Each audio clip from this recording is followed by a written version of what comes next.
Imagine the passing taxis and pedestrians into horse-drawn carriages and hoop-skirted ladies, picking their way through a street layered in horse manure. It is the 19th century, and you are coming to call on Mrs. Treadwell, the wife of a successful merchant. Come through the front door and admire the walls, faux painted with a turkey feather to look like sienna marble. Pass into the parlor, dimly lit by a gas soliere and carpeted with 27-inch wide strips of carpet sewn together to cover the southern hard pine floor. The topics available for your chat with Mrs. Treadwell are rather limited. You must strictly avoid talking about politics, your children, or your servants. If you have rather good fortune, you might be invited to a party where the host would have a holland cloth laid down so that there could be dancing after dinner. The elegant interior is in the Greek Revival style.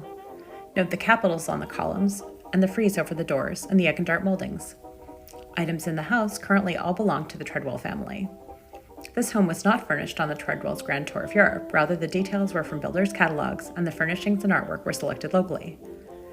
It's a house of the merchant class, halfway between the dwellings represented by the Tenement Museum in New York and Gilded Age mansions like Biltmore in Asheville, North Carolina, and the Breakers in Newport, Rhode Island.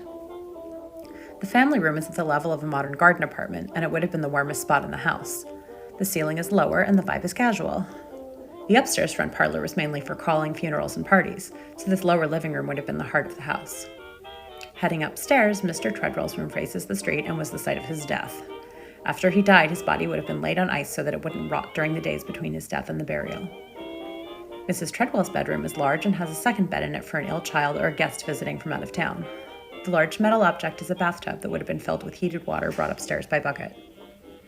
As well as the family, 4 servants lived in the house, and the kitchen is their domain. The zinc-lined sink had hot and cold water delivered from lead pipes. At first, the home had an open hearth, and you can still see the bread oven to the side and a warm cupboard for drying iron cookware to prevent rusting. Bells for the family to alert servants are visible at the ceiling. After hours, the servants could retire to their rooms. Most of them were girls from Ireland who were regarded as dirty and suspect, in part due to their questionable Catholic faith as well as their dubious nationality.